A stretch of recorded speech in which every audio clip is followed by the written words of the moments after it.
And so I'm so glad that Venerable Geshe-la has this video which I was talking about, document film. The short document is about like 10 minutes about powers of 10. The powers of 10 to see what it's like, the documented by NASA company to go into the thing. So feel free to get from Venerable Professor Geshe-la. Yes. Okay. So with this mind, oh, by the way, where did this come from? Who brought this? Oh, yeah. Gabor, you have aesthetic sense. Amazing. Actually, it should be Chelsea who should be doing it. Gabor did it. That's amazing.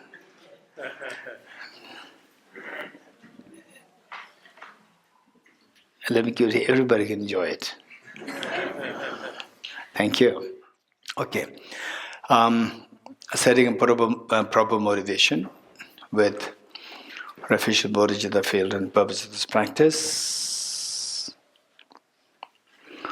And imagine that all beings are joining us, and all Buddhas and Bodhisattvas, they are watching us, particularly Buddha Shakyamuni, who became enlightened under the Bodhi tree here. And we're so blessed that we are doing these teachings, which are the essence of what made this Prince Siddhartha the Buddha. And this would be the greatest offering from our side to the Buddha Shakyamuni and His Holiness the Dalai Lama and all the enlightened masters of Nalanda tradition. So with this mind, let us recite the following verses for refuge in Bodhicitta. I go for refuge and am enlightened to the Buddha, the Dhamma, the Sangha. By my accumulations of the practice of giving and so forth, may I become a Buddha to benefit all sentient beings. I go for refuge and am enlightened to the Buddha, the Dhamma, the Sangha. By my accumulations of the practice of giving and so forth, may I become a Buddha to benefit all sentient beings. I go for refuge and am enlightened to the Buddha, the Dhamma, the Sangha. By my accumulations of the practice of giving and so forth, may I become Sanje Joda Zoge Jonamda Chanjo Pardo Dane Gyatso Che Dage Jinso Kebe Sonamge Drola Pinjire Sanje Drubara Sho Sanje Joda Zoge Jonamda Chanjo Pardo Dane Gyatso Che Dage Jinso Kebe Sonamge Drola Pinjire Sanje Drubara Sho Sanje Joda Zoge Jonamda Chanjo Pardo Dane Gyatso Che Dage Jinso Kebe Sonamge Drola Pinjire Sanje Drubara Sho Om Ye Dharma Hetu Prabhava Hetum Te Sham Dathagato Hyavatat Te Sham Chayo Nirodha Evam Bhati Mahashramanaye Svaha Om Ye Dharma Hetu Prabhava Sham Dathagato Hyavatat Te Sham Chayo Nirodha Evam Bhati Mahashramanaye Svaha Om Ye Dharma Hetu Prabhava Hetum Te Sham Dathagato Hyavatat Te Sham Chayo Nirodha Evam Bhati Mahashramanaye Svaha all phenomena are reversed in causes, the cause of taught by the Tathagata, the cessation causes as well as taught by the great seer. Okay, today we will read the compilation. Which page? 213. Okay, page 213.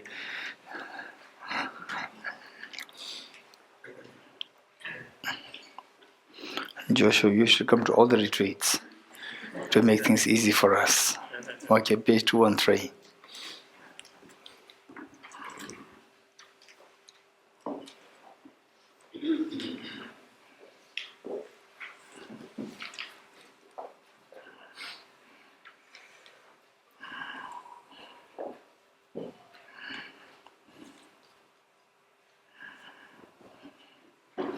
Okay, page 213.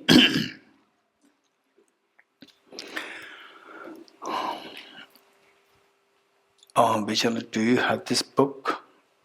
You prefer you prefer that? Okay, good. Otherwise, we have the copies for all the participants, if you prefer, the hard copies, or whatever you prefer. I prefer my iPad. You know why? Because for all the different retreats, different teachings, usually I have to carry like 4, 5, 6, 7 heavy books. So this one, all the books, notes, everything is there. So that's very helpful. I prefer that. Okay, good. So we're going to read this Dependent Origination and Emptiness, a compilation of excerpts from sutras and treatises for meditation on emptiness.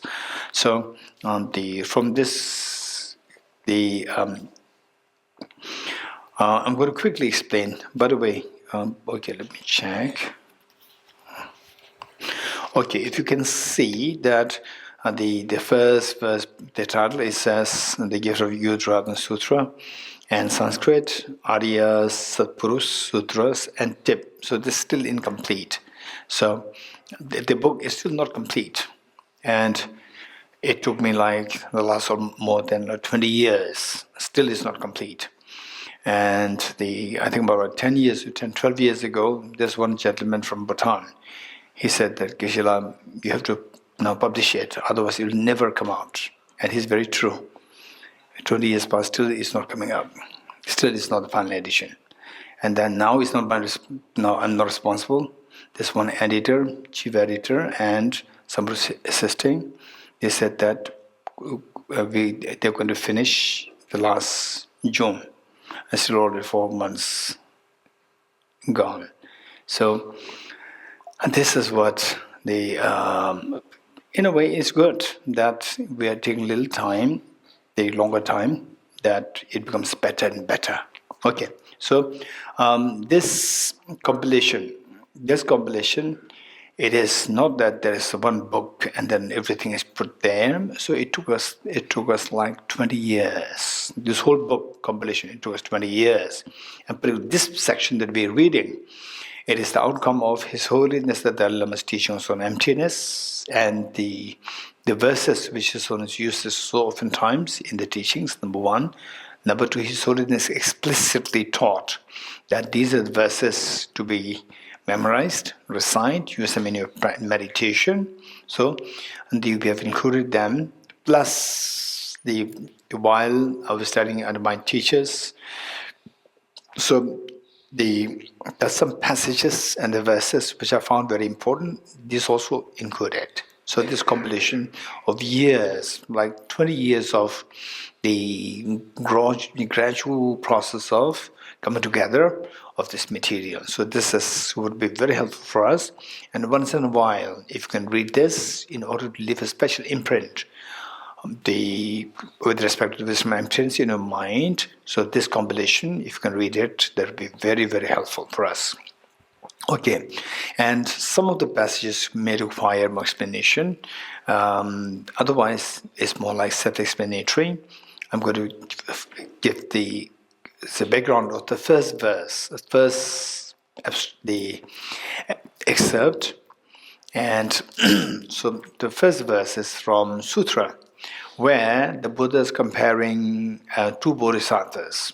One bodhisattva who who became Bodhisattva since many lifetimes ago, but without the wisdom of emptiness. And another Bodhisattva who freshly became Bodhisattva now, but with the wisdom of emptiness. And Buddha is comparing the two, saying that the merit accumulated by a fresh Bodhisattva, but with the wisdom of emptiness, that is far what excels. That is far, far superior to the merit accumulated by the other Bodhisattva who accumulated the merit for all his countless accounts of eons, but without the wisdom of emptiness. So in other words, the wisdom of emptiness makes the whole difference. How powerful your virtue is going to be like is going to be determined by the wisdom of emptiness. If that is complemented by the wisdom of emptiness, then your virtue will multiply greatly, greatly. So this is what the Buddha is teaching us. So let us read this together, and when necessary, I'll explain a little bit here and there. Okay, together. Gift of Youth Ratna Sutra. Manjushri, whoever listens even with doubt to this teaching on emptiness generates much greater merit than a bodhisattva who, lacking skill in means, practices the six perfections for 100,000 eons. This being so, what need is there to say anything about a person who listens to this teaching without doubt? What need is there to say anything about a person who imparts the scripture in writing, memorizes it, and also teaches it thoroughly and extensively to others? The treasure of one thus gone sutra. Any person who possessing all these 10 great non-virtues enters into the teaching of selflessness and has faith and conviction that all phenomena are from the beginning pure of true existence and does not go to a buried birth. Chapter 1, Subduing Devil Sutra. If any bhikshu realizes that all phenomena are absolutely pacified of inherent existence, and the beginning of defilements is devoid of self-nature, it will remove the guilt of having defilements and make unstable the defilements, thus deeming even the immeasurable negativities dysfunctional, let alone the secondary wrongs done associated with ethics and rituals. There was 400 verses on the middle way. Those with less merit will not even have a doubt in this Dharma of ultimate reality. Should an inquiry ever arise in someone, it will shatter samsara into pieces. Acharya Dharmakirti's commentary on valid cognition. One is liberated through the view of emptiness. The rest of the meditations are for the sake of that. Bodhisattva Shantideva is guided the Bodhisattva spirit of life. All of these branches of practices were taught by the Buddha for the sake of wisdom. Therefore, those who wish to pacify suffering should generate this wisdom. Acharya Chandrakirti is entering the middle way. Even as an ordinary being, when hearing about emptiness, if one experiences with an utter joy again and again, tears flowing from such pure joy, moisten one's eyes and one's hairs stand to an end, one has received the wisdom of our awakening. Upadi Request Sutra. Okay, this is very important. And in fact, I personally, when I first saw this, the sutra which is cited by Lama Tsongkhapa in the commentary on Acharya Chandrakirti's text. When I was studying the text, when I saw this verse, it just hits me so closely, and then from there onward, I started to recite this every day. So this verse. So just imagine that you go to a beautiful garden or any place where it's so beautiful, beautiful sunshine, and so forth, and just think of emptiness for a while, however delightful, however beautiful, however undesirable, beautiful, whatever they are. Say they all come from my own mind. They're part of my mind. There's nothing really there from the object as this or that. So I'll try to get used to this.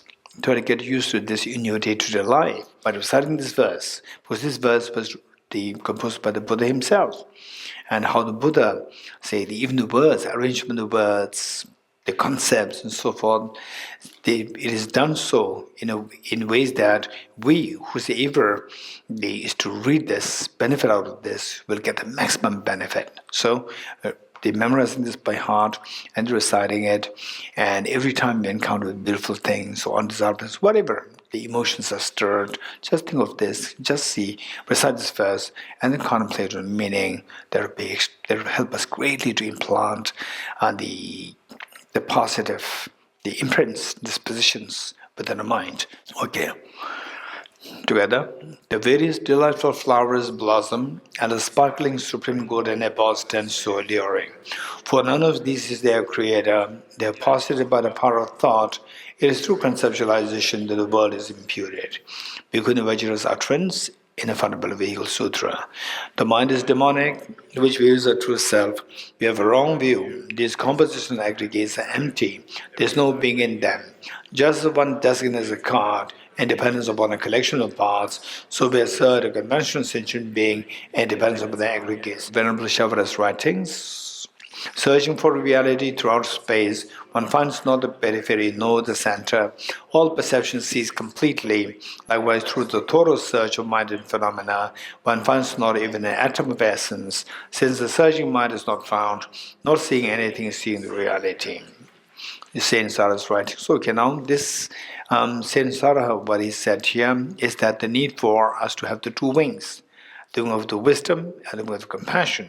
What's the problem if one wing is missing? What's the problem? You cannot fly. And the other wing is missing, you cannot fly. So these two wings are equally important. So, but it says that, say, if the wing of compassion is missing, while you have the wing of the emptiness, then you cannot get the ultimate supreme path to full awakening. Infinite ease will not happen. Whereas you have the compassion, but without the wisdom, you even don't know how to get out of samsara. You remain in samsara. Only the one with the two wings intact can get away from samsara and get to the ultimate awakening to benefit yourself fully and to benefit all the beings fully. Okay, let's read this together. By entering into emptiness but devoid of compassion, one will not find the supreme path. By meditating upon compassion alone, one will not attain liberation but remain in samsara. The one capable of grasping the unity of the two will not remain in samsara nor abide in personal nirvana. King of Concentration Sutra. Just as in the dream of a young girl she met with a boy and saw his death, joyous was she at the meeting and in anguish at his death, view all phenomena as thus. Nagarjuna's fundamental wisdom of the middle way. Seizing on karma's afflictions is nirvana. Karma's afflictions arise from conceptual thought. These arise from mental elaborations of grasping true existence. Elaboration ceases by into emptiness. Neither the aggregates nor different from the aggregates. Aggregates don't depend on him, nor is he dependent on them. The Tathagata does not possess aggregates. What is the Tathagata? That which dependent originates is posited to empty of independent existence. That being dependently designated, this is the middle way. Since there is no phenomenon that is not dependent originated, therefore there is no phenomenon that is not empty. Nagarjuna's precious garland. If the person is not earth, not water, not fire, not air, not space, nor also consciousness, not all of them, with the person or with those. Just as a person is not truly existent because of being an aggregation with six elements, each element also is not truly existent as the aggregations of their own constituents. Dharma Samgiti Sutra. Forms appear as a mass of form, feelings resemble bubbles in water, and discrimination is like a mirage. Mental formations are like planted trees, consciousness is like a magical illusion, so taught Surya Maitreya.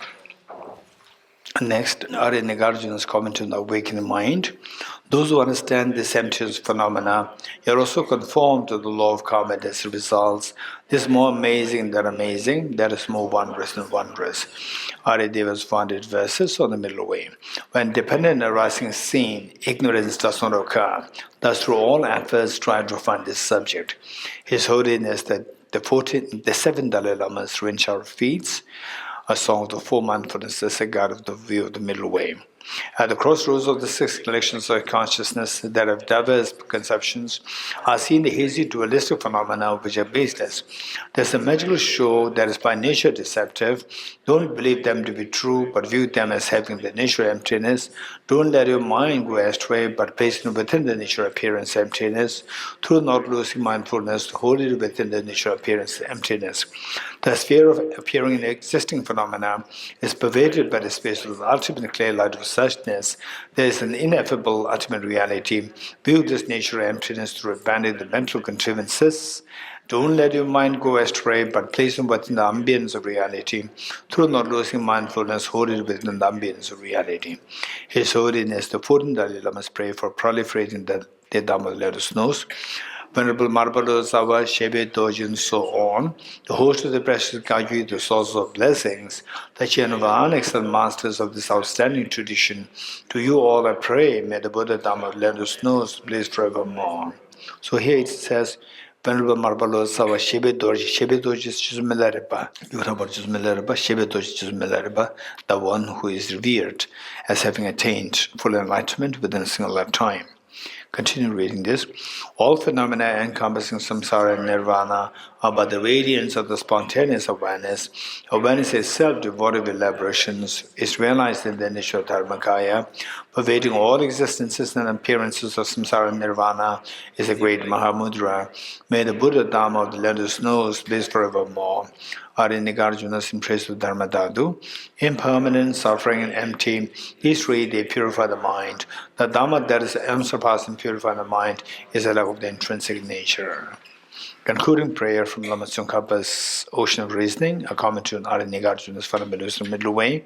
Throughout my future lifetimes, may I always be guided by the Arya Jishri and be able to uphold the truth, the Dhamma in general, and the teachings on dependent origination in particular, even across my life.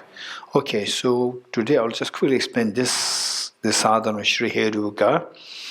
Shri Heruka is the name of a Buddha, the sacred name of the Buddha. And the Buddha, there are so many kinds of Buddha. In fact, when you become a Buddha, each one of us can become Buddha. Just remove the mental dirt and the seed of the awakened hidden treasure inside manifests. This is when you become Buddha. So, when anybody who becomes a Buddha, you have the potential to manifest yourself in infinite emanations, infinite forms. And say, for example, we talk about the Shri Heruka, Shri Vaishnabharava, Shri Guyasamaja, Shri Chakrasambhara, Shri Vajrakilaya. There are so many such, Shri Vajrayogini, and so forth. There are so many such the different forms of Buddhas. And when you become Buddha, you as one Buddha can manifest in thousands, infinite number of the Buddha's different forms. So Shri Heruka is one of them. And the Buddhas, when they choose their name, it's not that they choose their name for the popularity but whatsoever. They choose the name in such a way that anybody who comes in contact with them through seeing their paintings or through hearing about them or through contemplating on the meanings, contemplating on the qualities of these Buddhas, that they get the maximum benefit, the beings get the maximum benefit to awaken the hidden treasure.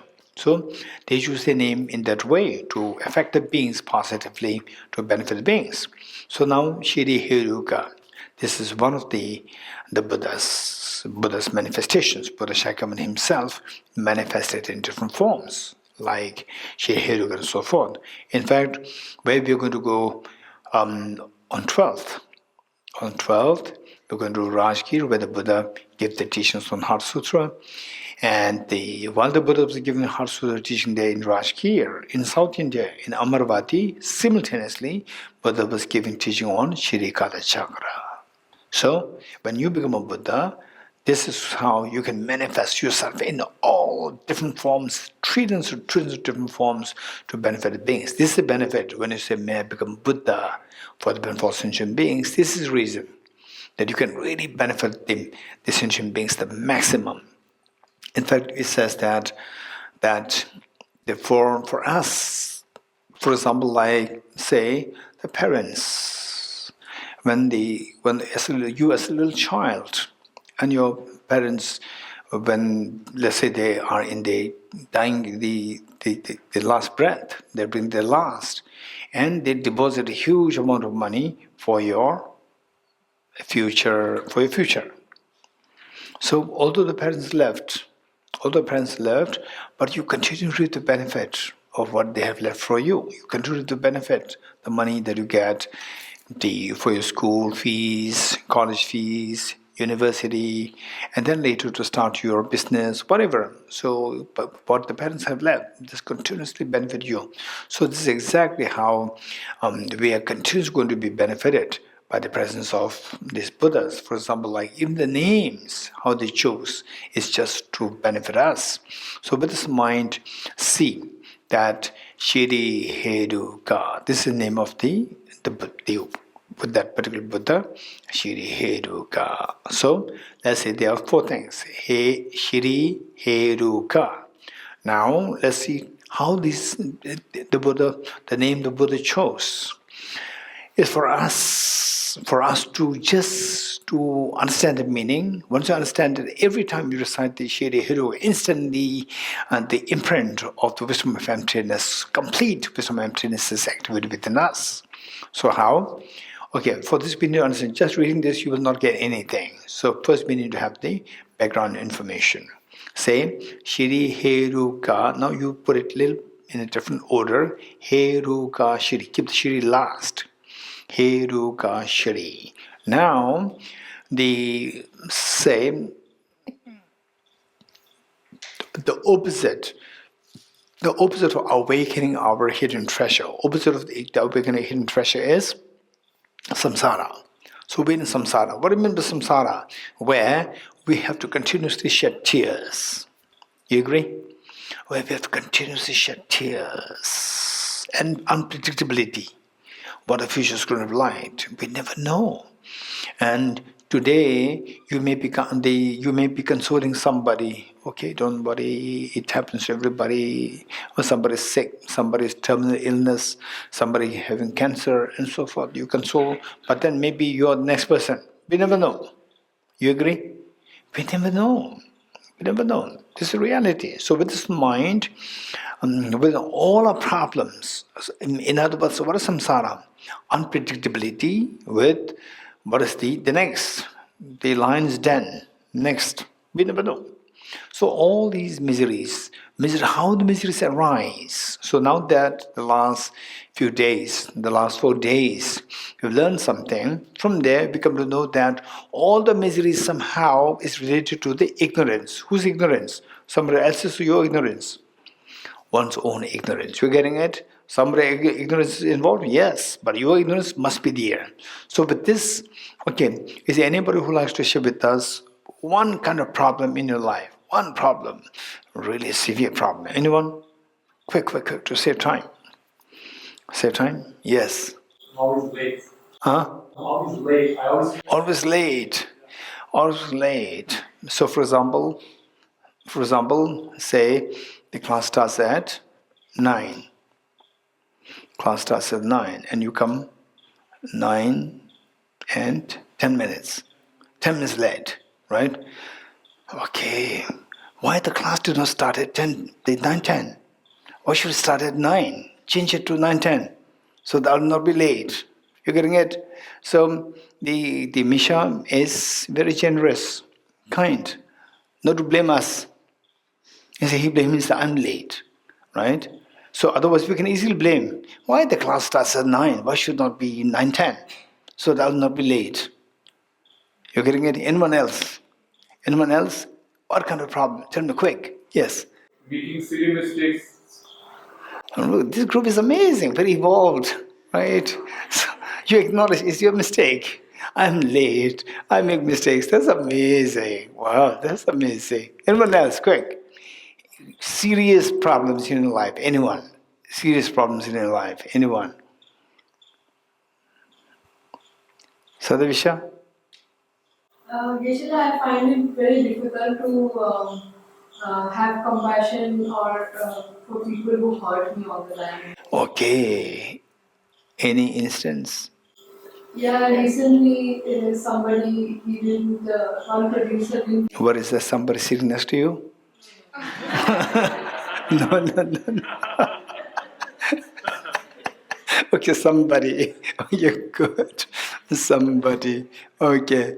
Somebody's a troublemaker. This problem. If this is not there, then. So you and me, we're similar. When I was in my 20s, I was always meditating Bodhichitta. And finally, may I become Buddha for the. Suddenly somebody comes to my mind. Oh, no way, except for this person. Except for this person, but same, in the same boat, or anyone else. Anyone. I try to be compassionate, but after some time, if I see nothing happening, I just give up. Okay, giving up, in a way it is like compassion fatigue. You are tired of compassion sometimes, right? So when nothing happens, then you feel tired. Okay, now I give up. Okay, anyone else? Last. Yes, Dr. Manariza. Geshe-la, having a boss who doesn't want to take responsibility and keeps giving pressure to get work done. Having A boss a boss and doesn't want to take responsibility. okay, don't tell these two young boys and girls, these two boys and girls, don't tell them. Right? They will say, yes, we agree. I say, so what is that boss who doesn't want to take responsibility? Who doesn't want to take responsibility and Keeps giving pressure to get work done. pressure with deadlines, right? Okay. So you did not learn one thing, you have to learn from these two young ones. What they will do, they make all the mistakes and they come to me. When I ask them, why did you do this? They will say, Geshe-la, you told us to do that. You're getting it? And I'm not too sure, but I said it or not. Right? Or maybe I said it. Right? Actually, I did not say this. And where did they learn from? They learn from the seniors. The seniors, they taught the technique.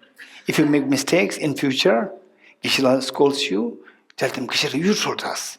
Right? Everything will stop. Okay. Okay. So look, we see that, do you agree with me that all our problems, somehow there are two things involved. One is I am affected. I cannot practice compassion anymore when nothing happens. Or such a boss I cannot tolerate, right? Or that difficult person. So I am hurt. This should be I. And then that is responsible. That difficult person, nothing's happening, I'm being late, right? Being late, or okay, the difficult boss. So you see that there's I on the one hand, there's a phenomena with which your mind interacts, with which you interact. These two things come together. If there's no program happening at all in your life, you'll never be late. You agree? There's no program at all happening in your life, then you will never be late. You agree? And if all the sentient beings are gone, if all these difficult people, they are gone, right? Then the next difficult person will come. And if all the sentient beings are gone, then I'll be so happy. There's no difficulty, so therefore I don't practice compassion, and then I will not have an issue that nothing is happening, right? So therefore, it's fine. And then if I'm the boss, there's no difficult boss. You're getting it? Then I'll be very happy. So we see that this is our illusion. So what is happening is that we see one side problem. It's actually two sides problem. Okay, two hands out. Two hands out. Do what I'm doing. Maya, tell me what happened. Sound erupted. We clap and sound erupted. You're right. Sound erupted. You clap and sound erupted. Okay, now one hand out. No sound. No sound. You getting it? Okay. So, of the two hands, with one hand, no sound. The sound is a metaphor for all the problems that we go through. Any problem that you go through, there is two things involved. With just one thing, external factor alone, your mind is not going to be affected. No sound. Sound of the misery stops. So there are two things involved. What are the two things? External factors and internal factors. External factors, programs are happening, and internal factors, something is internal there. I. So this internal factor there. These two come together, then manifest in form of the sound of the misery. So if you finally, whatever the external factor is, you should not feel hurt. If you are not hurt, external factors are not external factors. External problems are not the problems for you. They become problem only when you are hurt. You agree?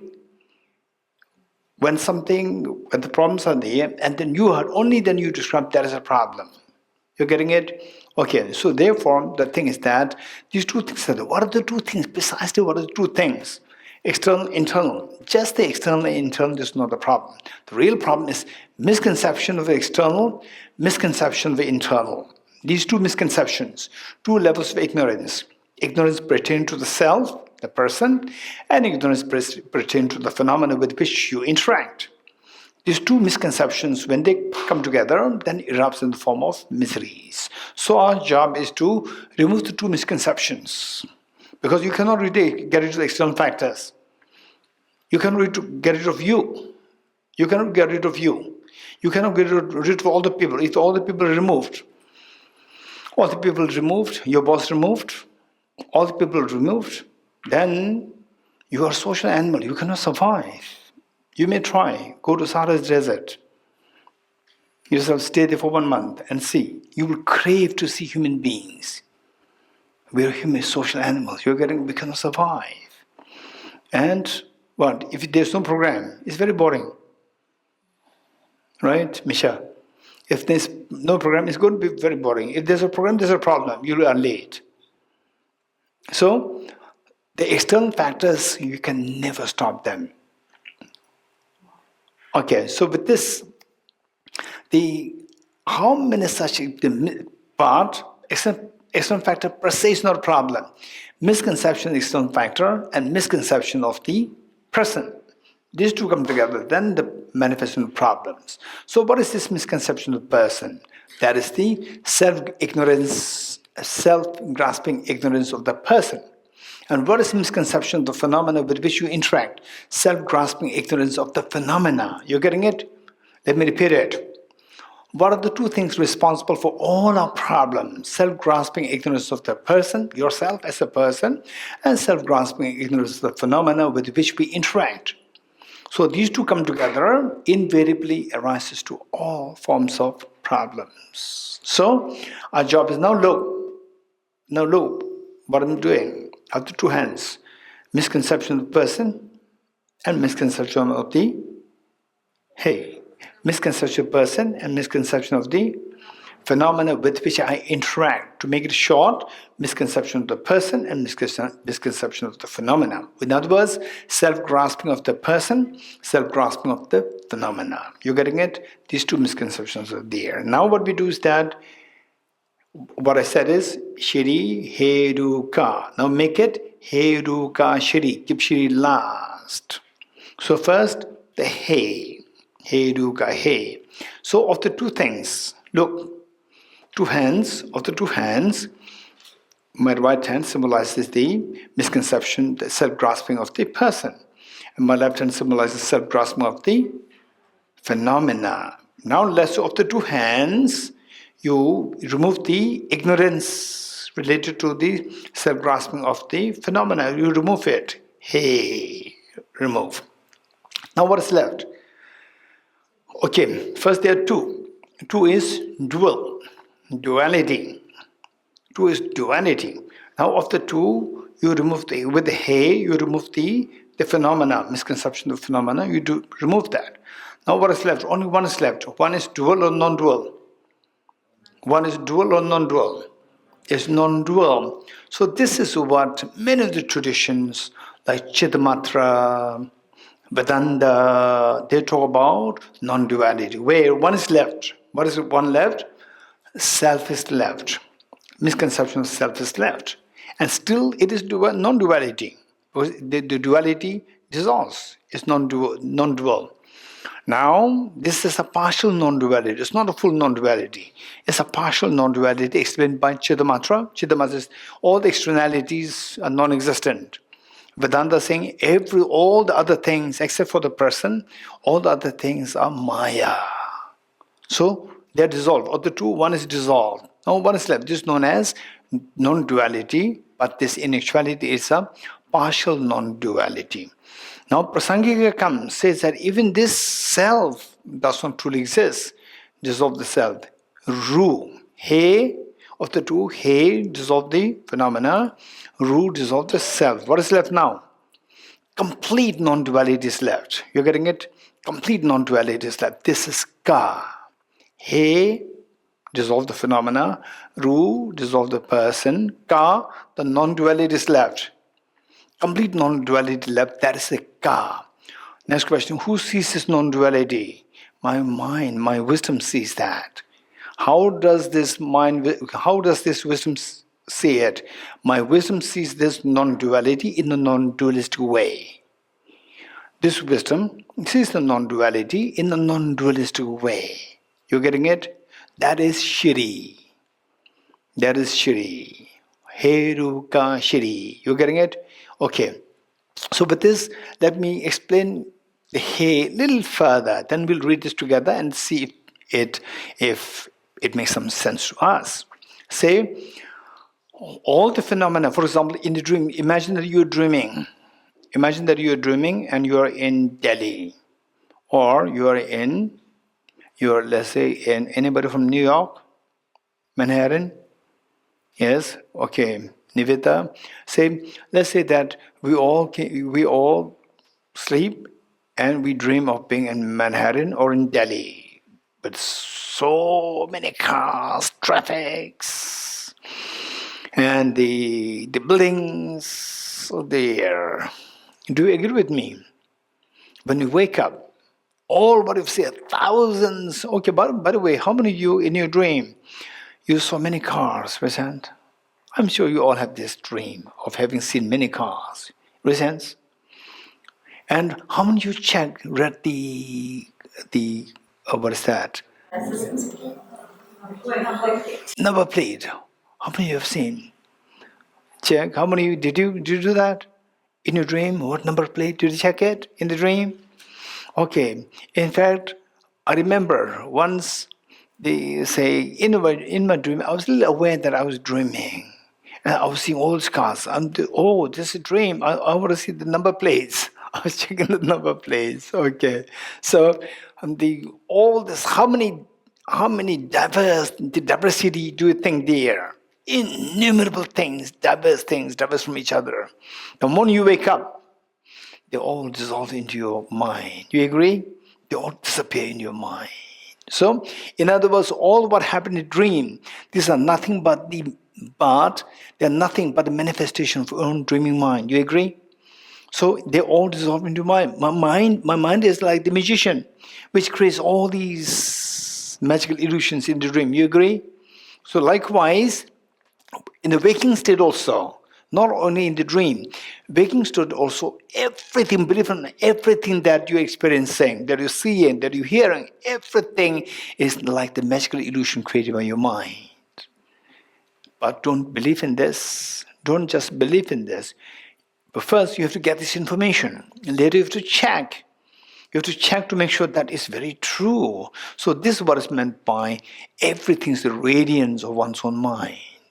Everything is the radiance of one's mind. So we see that everything that exists in you. So what I said is that misconception of the person, self-grasping of the person, and other side is self-grasping of the phenomena. Two, the phenomena, how many phenomena? There are innumerable, infinite phenomena there. But don't worry. They will, if you know one, for example, like if you identify the one, you identify everything. That suffices, identifying everything. What is that? Mind. The dreaming mind. If you catch hold of the dreaming mind, everything that you're dreaming can all be subsumed under that dreaming mind. Yes, you agree? So likewise, all phenomena, they are nothing but the radiance of one's own mind. So if you see the emptiness of mind, that suffices seeing the emptiness of all other things. So it says that mind is the representative of all the other phenomena with which you're going to interact. So if you see the emptiness of mind, that suffices seeing the emptiness of the phenomena. You're getting it? Okay, so this is a hey. So let's see. Let's see now, look at this. He, Ru, Ka, Shri. First, He is a substance of phenomena. Of the two, one has been removed. Then, Ru, substance of person. The other hand is removed. Now, what is left? Total non-duality is left. That is Ka. And who sees that? My non-dual wisdom sees that. How does the non-dual wisdom sees that? The non-dual wisdom sees this non-duality as the object in a non-dualistic way. Let me repeat it. Non-dual wisdom of mind sees the non-duality as the object in a non-dualistic way. The subject is non-dual subject, object is non-duality, and the mode of cognizing that is also non-dualistic way. Non-dual mind sees the non-duality as the object in a non-dualistic way. That is Shri. You getting it? Okay, now read this. Let's read this together. Shri Heruga with hands folded. Shri Heruga, Shri Heruga, Shri Heruga. He is a substance of phenomena, the emptiness of the mind, which is also everything as it is imputed to be of causal nature. Ru is the substance of person, the emptiness of self, that is fabricated by the web of conceptual thought that grasps by the self of person. Ka is the ultimate reality, absence of dissident duality of subject and object. Shri is the non-dual exalted wisdom that abides in congruence with the emptiness of the object. This is the meaning of Evam. Okay, good. Now we'll continue from where we left yesterday. Okay, yesterday, is there anybody who remembers where we left? Maria. The reasoning of the four essentials to establish emptiness. And then what? That's it? Huh? With the conclusion, then, Akia? The essential of identifying the object of negation. Okay, we just left there. The essential of the four essentials, the first essential of identifying the object of negation. We just left it there. We do not start it yet. Okay. So essential for identifying the object of negation. First, we need to know the word negation. Negation is to negate. Negate means to reject, to refute, to negate. The same. Okay, tell me, what is the object of negation? What is the object of negation? I say that I don't have a flower in my right hand. Or, yes, I don't have a flower in my right hand, but it's negated. A flower in my hand is negated. A flower in my hand is negated. Don't say flower is negated. Flower is not negated. Flower is there. Flowers everywhere. Flower in my left hand is negated. You getting it? We should be very precise. So, what is object negation? Flower in my left hand is the object negation. Okay, let's say there's no tiger in Root Institute. What's the object negation? Tiger in Root Institute is object negation. Very good. Okay. This flower is not a chocolate. What's the object negation? Flower being a chocolate, this flower being a chocolate is the object negation. This flower is not permanent. What's the object negation? This flower being permanent is object negation. This flower does not exist objectively. What's object negation? The objective existence of the flower is object negation. Very good. Okay, now tell me, what is the object negation of the emptiness of the flower? Earlier I said this flower is not objectively existent. This is what I said. And you said object negation is the objective existence of the flower is object negation. My next question is emptiness of the flower. What's object negation? Emptiness of the flower. What's object negation? The flower being permanently existent. Chanchula is saying the flower being permanently existent is object negation. Anyone else? Objective existence. The objective existence. Okay, the Maril, objective existence of the flower. Okay, But I said empty. The flower is not objectively existent. Was object negation? Object is not flower. Now I said emptiness of flower was object negation. Marilla is saying object is not flower. The same? No? Same? No? Okay, Marilla says, confidence says yes, same. And others, same? No same? 100% same. Marilla is correct. You're getting it? So emptiness is short form of emptiness of objective existence. How many learned it? Emptiness is short form of emptiness of independent existence. Emptiness of objective existence, same. I just use a different word. It's the same meaning. You're getting it? Okay.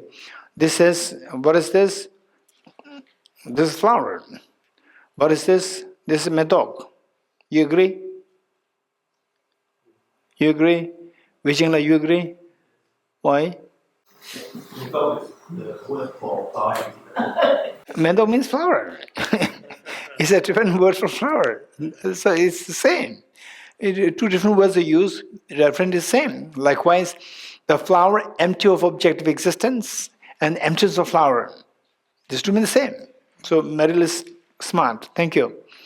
Okay. So say what is the object negation of flower? What is the object negation of emptiness of flower? Quick. Till we get this correctly, I cannot go further. What is the object negation of the emptiness of flower?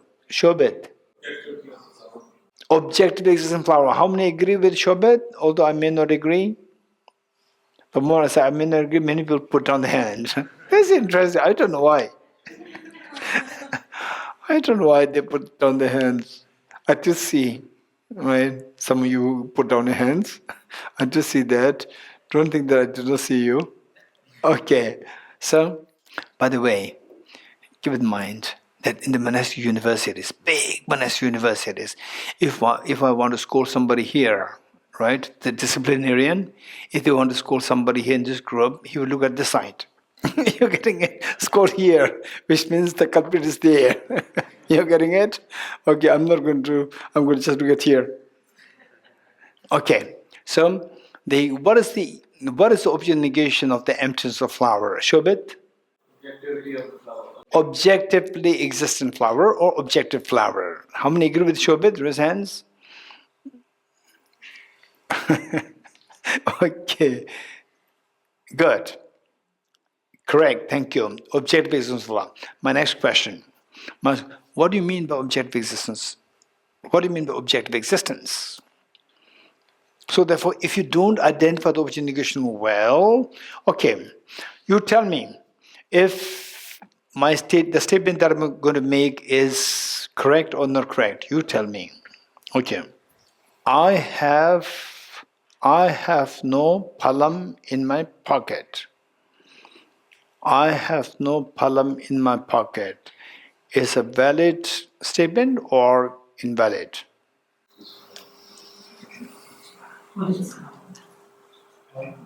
Did you hear what I said? Did you hear?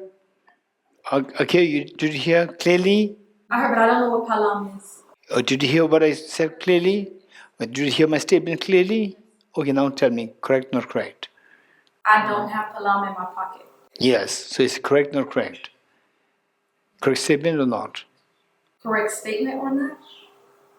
Okay, I'm confused. I don't know if you have it in your pocket or not. Huh? I have pocket, yeah. Look, I have pocket. It came from my pocket. I have pocket. Alexandra, tell me, is true, not true? No. You don't know. Why? I don't know what to happen. Even I. Okay, now tell me. So, how many agree with Alexander said very interesting. Alexander said that I don't know what is in your pocket. You getting it? How many you agree with me? Even though you don't know what is in your pocket, still you can you can decide. Say, the sun is not in my pocket. Correct, not correct? Correct. Hey, you don't know what is in my pocket. The sun is not in my pocket. Correct, not correct? But you don't know what is in my pocket. Okay. Anyone else? Living? Palam is not in my pocket. Correct, not correct? But what is para? Huh?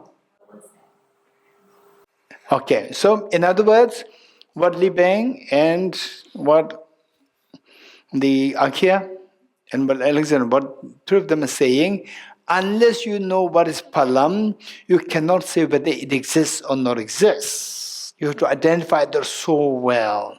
Palam means diamond. I have no Palam in my pocket. Is it correct, not correct? Trust, don't worry. I'm not rich. Don't worry. I'm not rich. Correct, not correct? Correct. So therefore, object of negation, unless you, the first essential is known as essential of identifying the object negation. If you don't identify the object negation well, you cannot negate it well. If you cannot negate it, you cannot get the you will not get the emptiness correctly. You getting it? So therefore, to get, and if you don't get emptiness correctly, what's the problem? Anyone? If you don't get emptiness correctly, what will happen? Huh? Trapped in samsara. You're trapped in samsara. And what's the problem? You're trapped in samsara. The tears. The tears continue to shed, and it's very unpleasant. It's very I don't want to shed tears. Very good. Thank you. Okay, so therefore, finally the my well-being, your well-being is to stop the tears of samsara. To stop the tears of samsara, you have to stop the cause of the tears, and the root of the tears is self-grasping ignorance. To remove this ignorance, we need to have a cognitive transformation. Cognitive transformation. To transform your cognitive thinking from believing things objectively real to the realization that nothing exists objectively.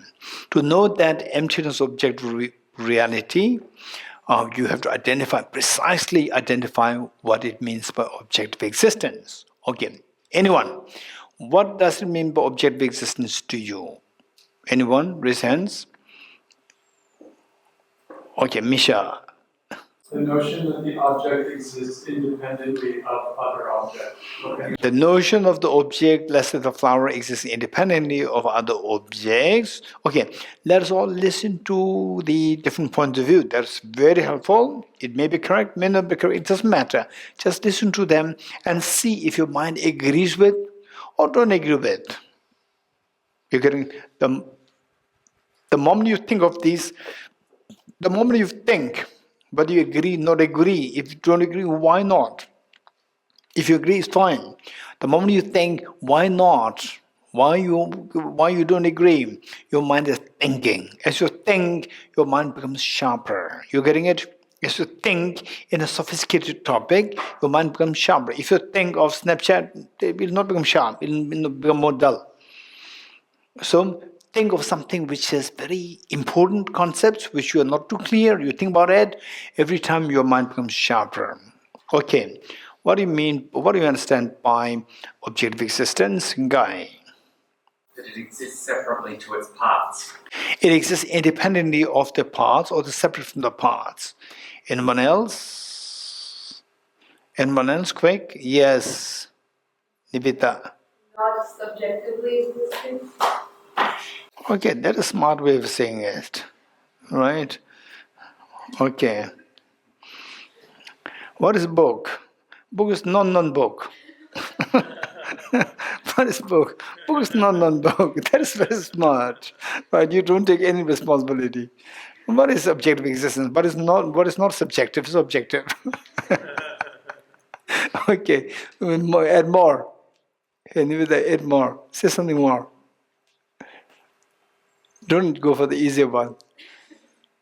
Okay, anyone else? Quick. Yes. Exists independently of mind. Something existing independent of one's mind. Very good. Anyone else? Anyone? Maria? Exists in his own side. Something existing from its own side. Yes, very good. And I came to learn that Varma's name is not Varma. Yesterday I learned. And I said Varma, and he agrees. He says I'm Varma, right? Okay, okay, okay. Now for time, I cannot say your real name, which I find a little difficult. Maria, tell me what's your real name? Vanma. Hey, look, Vanma taught me very complicated. Maria taught me just one line. Look, Vanma told me yesterday for about 5 minutes. He was teaching me. But what is the full one? What is the full form? Look, very complicated. Say it. Vanma, yeah. It's short, it's a short. Who's from the recent retreat? Joshua recent retreat in Day5. Day5, who else? 1, 2, 3, 4. Okay. What was my slogan? I never give up. You remember? Carl? I never give up. You getting it? Okay. Good. No digression. Tell me, what do you understand about objective existence? And because an object that exists objectively from its own side, independent of the subjective mind. Something existing from its own side, independent of the subjective mind. Very good. Last, anyone? Last, Amit? What is objective existence? What does it mean by objective existence to you? Anything that exists independently. Anything which exists independently. Look, people come with different points of view. At least the words are not same. They are very, very helpful. You getting it? Okay. So particularly let me touch with these two things. The Chanchula said something which is not permanent. You remember you said it before? And then here we have Guy who said something which exists the independent of the parts. Okay, let us touch on these two things. The first, independent, something which is not permanent. No, something which is permanent, objective. Okay, how many of you would not agree with this? Object negation emptiness is something which exists something which exists permanently. Okay, Aditi is not too happy. Aditi, tell me why. We would be negating we are not identifying the correct objective negation for emptiness, we are identifying permanence and impermanence. Okay, so what's the problem? If I say that what's the object negation of emptiness of the flower, I say permanent flower. So empty of permanent flower, this emptiness, what's the problem? The emptiness of permanent emptiness of permanent flower. Emptiness of permanent flower is not as subtle as emptiness of flower.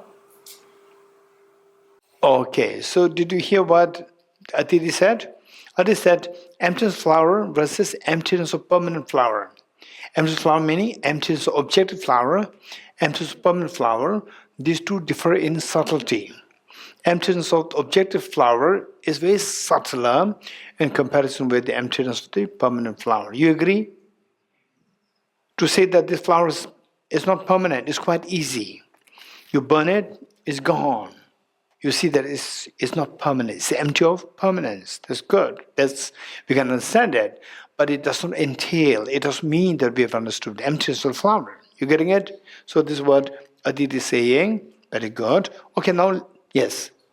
The word permanence, is it true that sometimes in some liturgy is used as a synonymous of absolutism? Okay, this is a good question.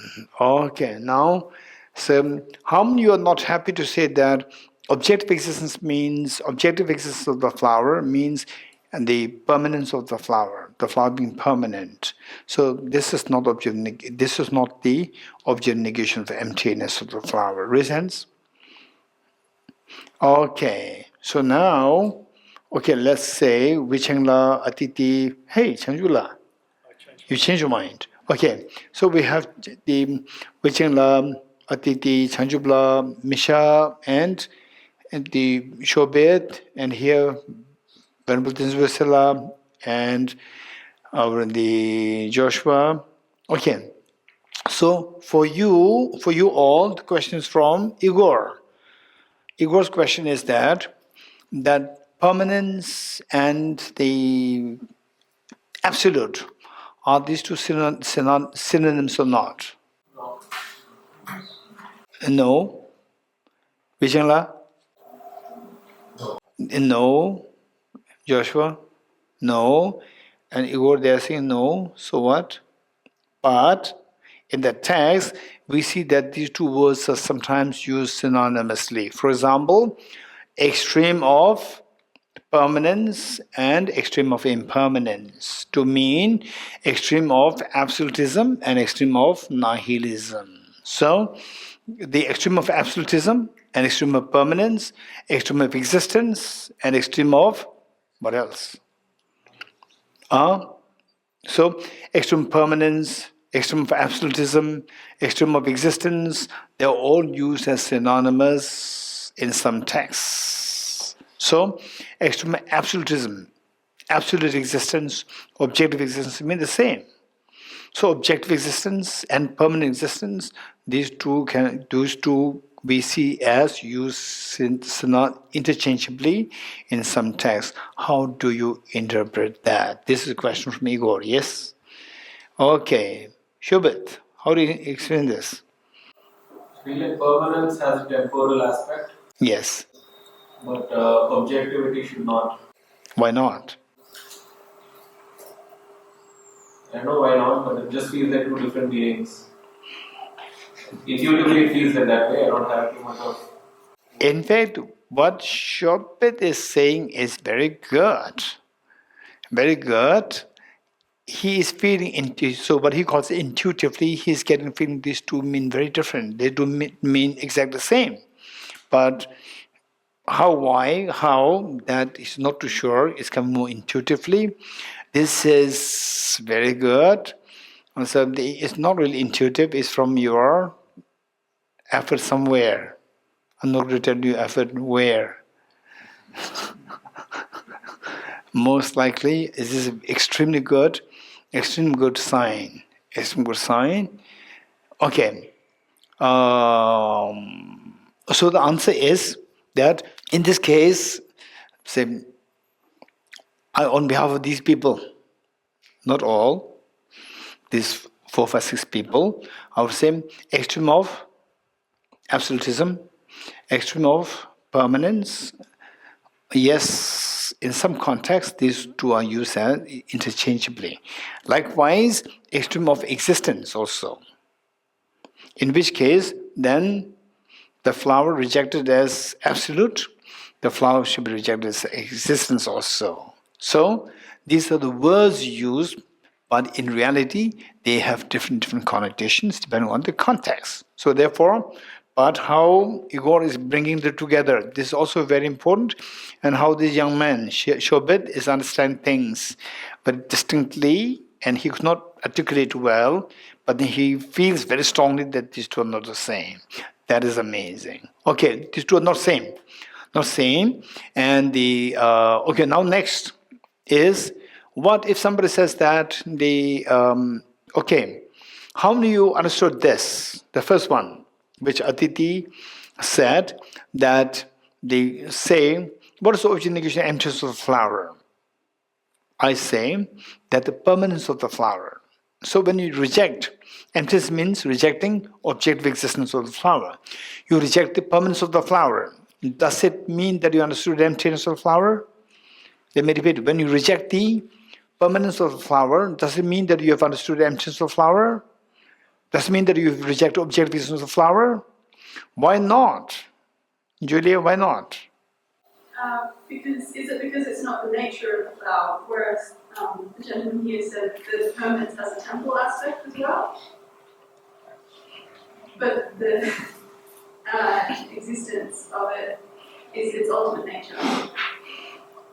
Let's say that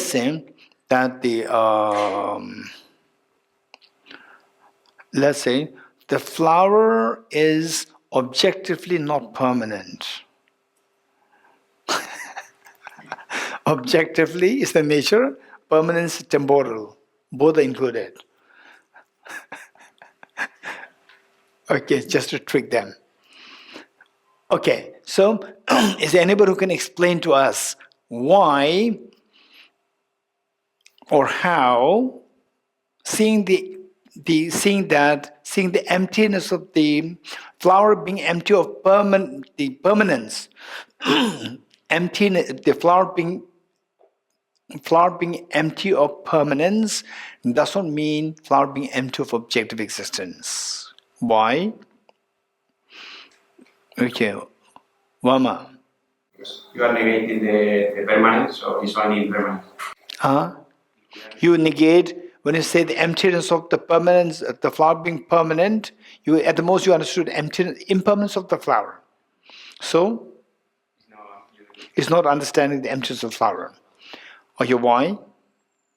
So what Vama is saying is that if you understand the impermanence of, reject the permanence of flower, only makes you understand impermanence of the flower. Understand impermanence of flower and understand emptiness of flower, these two are very different. How different? Because you are only negating the permanence, not negating the objective existence. How not? Because you don't identify the object negation well. Because it's only, you only reject. Okay, so they say, in a way what you're saying is that permanence of the flower does not mean objective existence of the flower. How not? Don't reject the objective existence.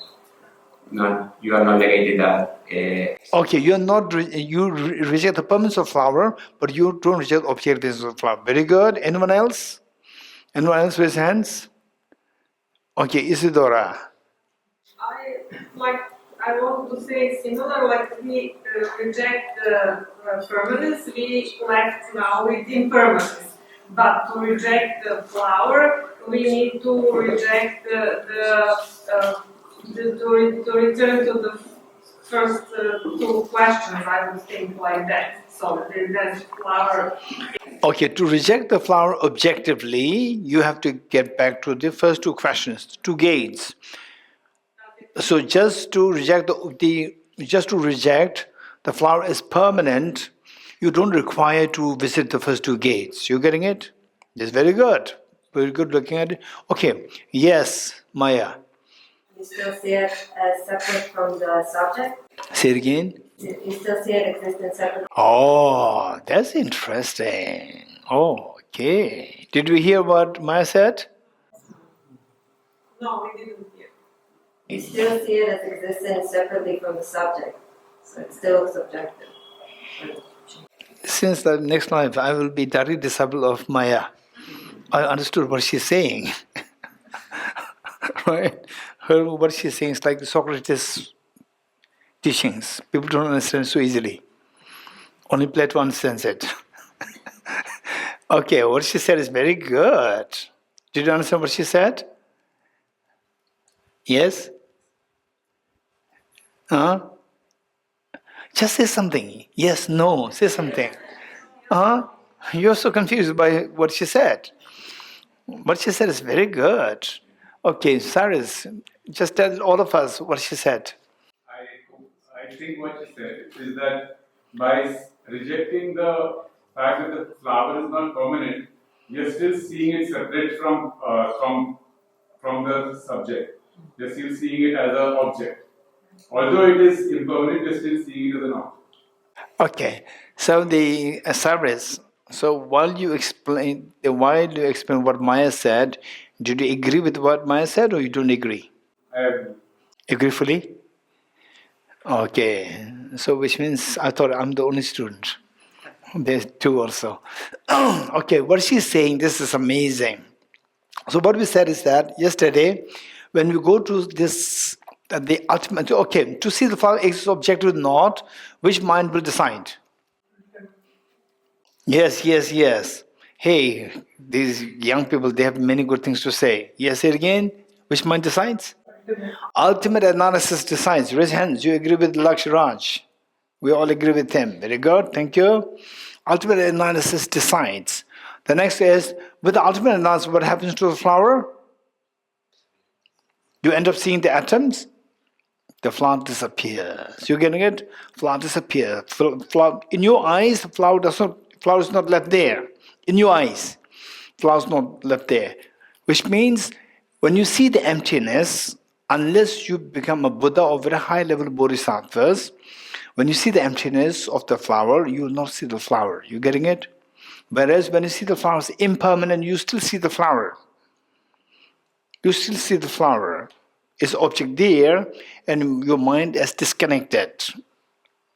It does not allow you not to see the impermanence of the flower. You can see the impermanence of the flower, but the flower does not disappear as object. It's still there. So therefore, this is not emptiness of the flower. This is amazing. Wonderful. Thank you, Maya. Wow. Very good. Okay. The next, my question is very similar. What Guy said.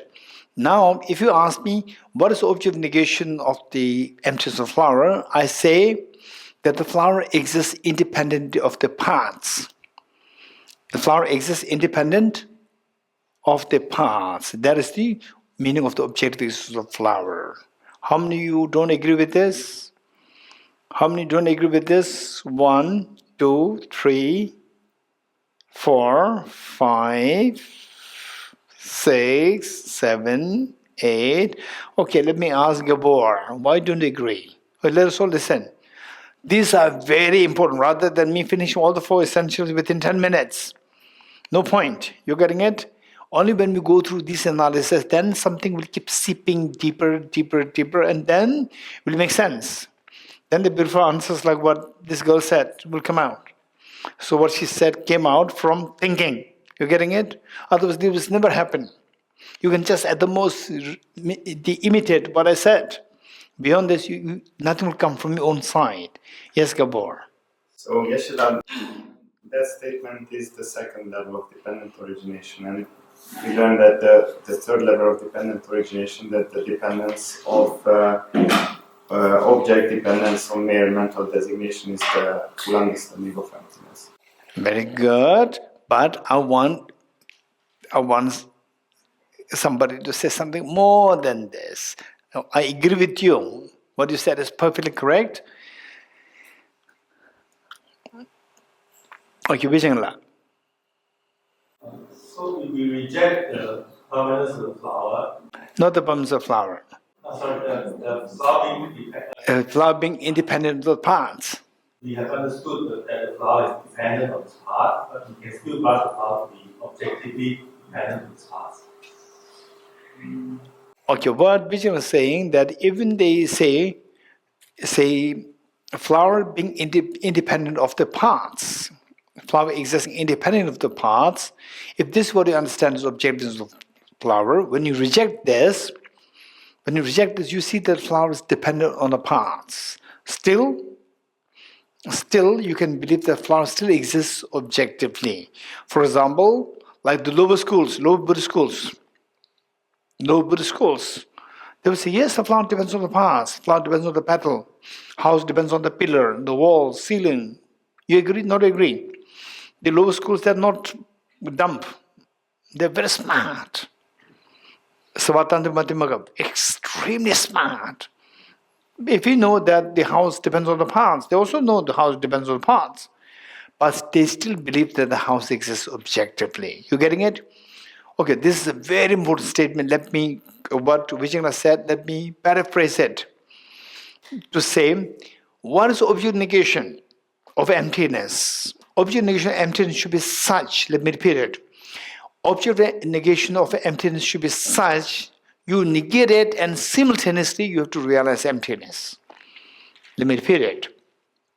Object negation of the emptiness should be such that the moment you negate the object negation, simultaneously you have to realize emptiness.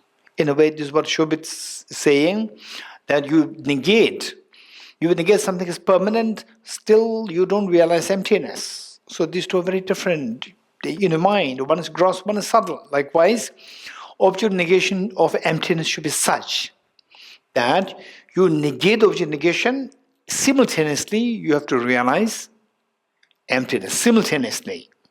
If you don't realize emptiness, what you negated is not the object of negation. What you negated is not the object negation of emptiness. You getting it? Okay. Now tell me, why the flower existing independent of its parts is not the object negation of emptiness of the flower? Why not? Yes, Bama? Because if you meditate in the past, you are meditating in the past, not in the universe. You negate the in the past, not in the emptiness. It's not non-being reality. You're not, of course, you're not going into the parts. You're seeing the flower as independent of the parts. So, okay, independent of parts means when you negate it, you see that it's dependent on the parts. Although you see it dependent on the parts, still you can believe the flower as objectively real. Very good. Anyone else? Anyone else? Quick.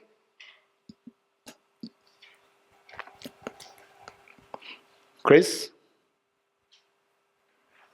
Okay, so the question is, how is what is object negation emptiness of flower?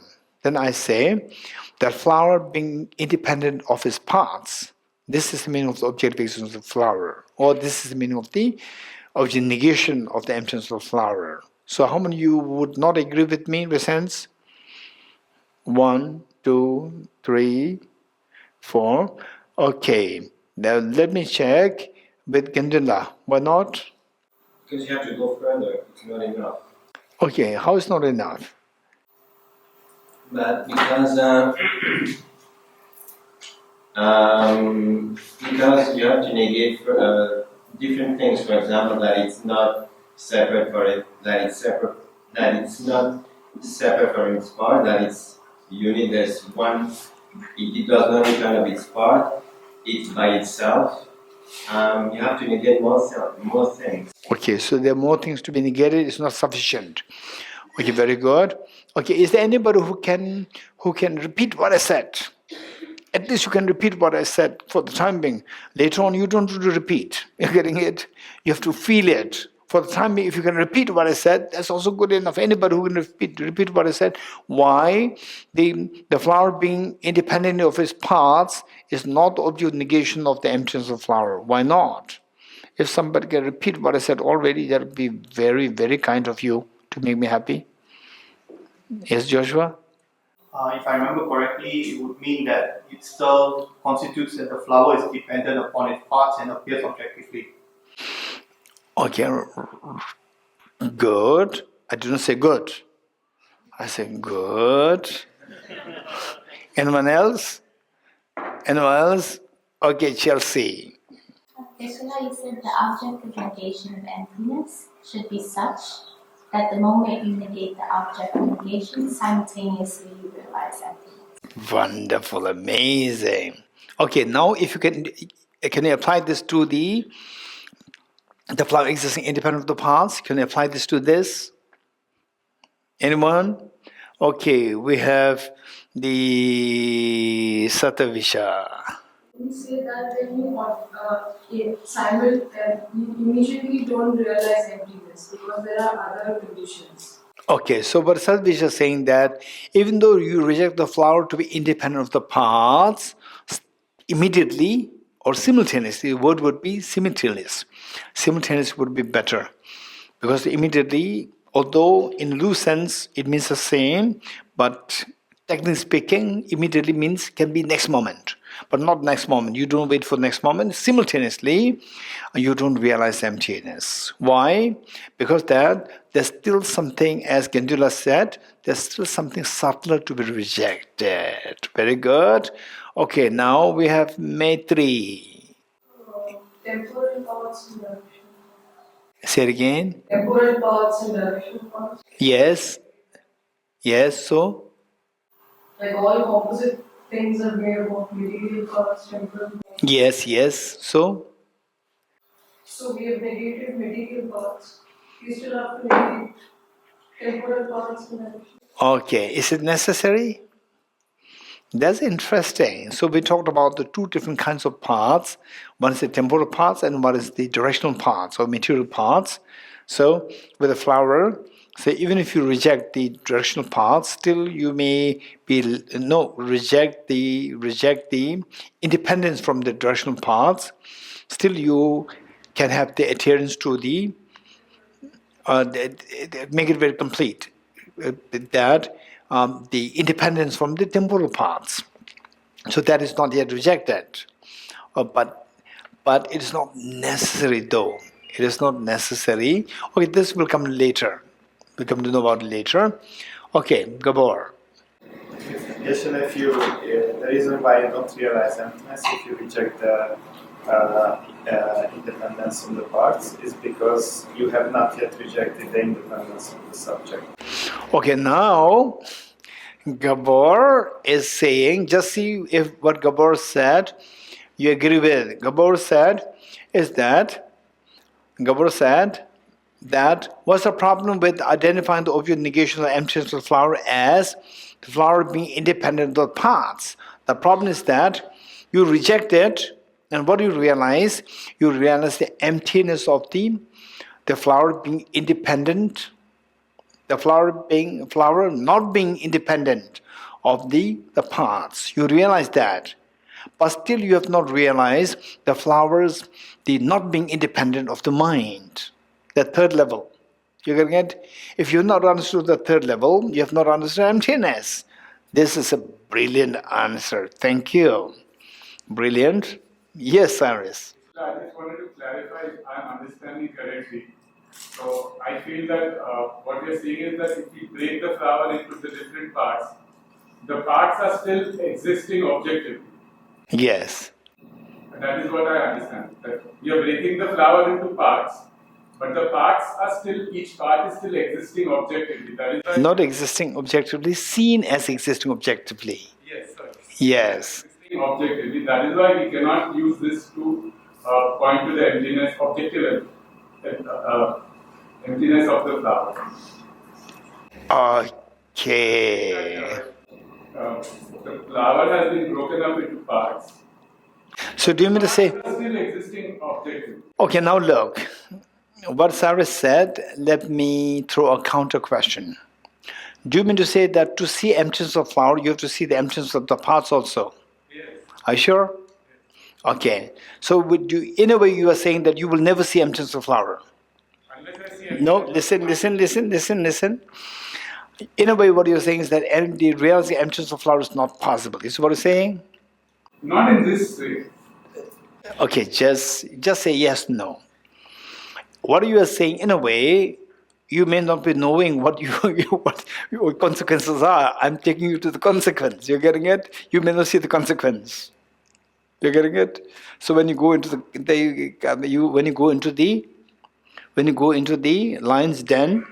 lion's den may look so beautiful. When you go in there, you add the consequences, you'll meet a lion. You're getting it? So you don't see the consequence. I'm throwing the consequences now.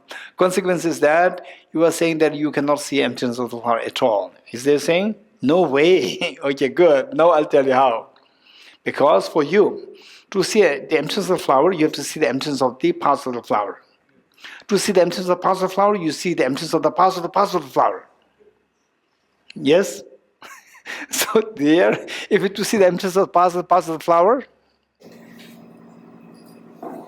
So, now the line is dead. You found the line? Okay. So, how many you don't find the lines, you could not see the line yet? You didn't know what is the line. Okay, so basically what I'm saying is that if you say that to see the emptiness of the flower, if you have to see the emptiness of the parts of the flower first, then to see the emptiness of the parts of the flower, you have to see the emptiness of the parts of the flower. You go at infinitum. You getting it? Which means that you will never get the chance to see the emptiness of the flower. This is the known as problem of the infinite regress. It's known as the problem of infinite regress. Okay, cool down a little bit. Okay, next door to Mona Lisa. Yesterday you mentioned that in order to establish emptiness, we have to know the third level of dependent origination, which is Yes. origination. should be dependent on mere mental designation. So as Sairasla had said that if we have to find, like the lion, find the song, emptiness being a non-affirming negative phenomenon. So even if we go breaking down the parts, it will still be a positive phenomenon that we find. So that will not establish the emptiness of objectivity because the mind is still, there is a mind that is still recognizing an object. Okay, the Dr. Mona Lisa, are you saying that to say, or to, okay, what Dr. Mona Lisa is saying, we require a little more information for those people who are new. Say the emptiness should be seen as non-affirming negative. But if you keep seeing the parts are always positive phenomena.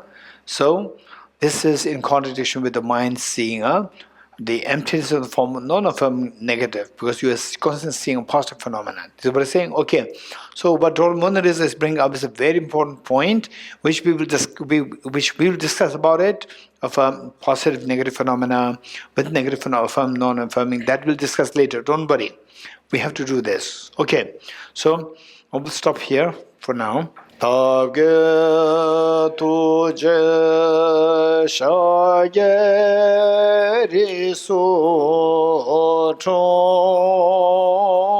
shenge meto dege bonjomba serge numbo tabo jebe go shaye gebo kela cha no oh mone Mahamona Swaha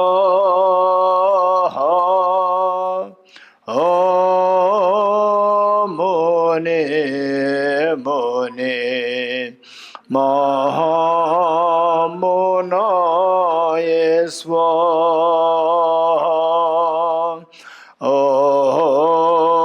Mone Mahamona Swaha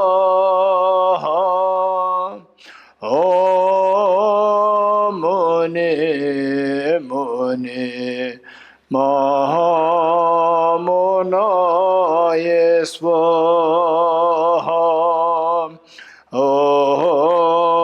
Mone Mahamona Swaha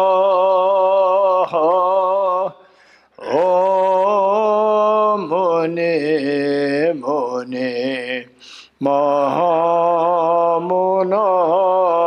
Swaha. Okay, just for information, this afternoon class at 3 o'clock, we have Tibet House online class, NTC5 class, and the retreat class and the NTC5 class, we'll club them together at 3 o'clock because the topic is on the Bodhgayas. Bodhgayas meaning when you become Buddha, what is that like? About description of the state of the Buddhas, different states of Buddha. So that is very relevant for all of us. We've been talking about may I become Buddha for the benefit of sentient beings and so forth.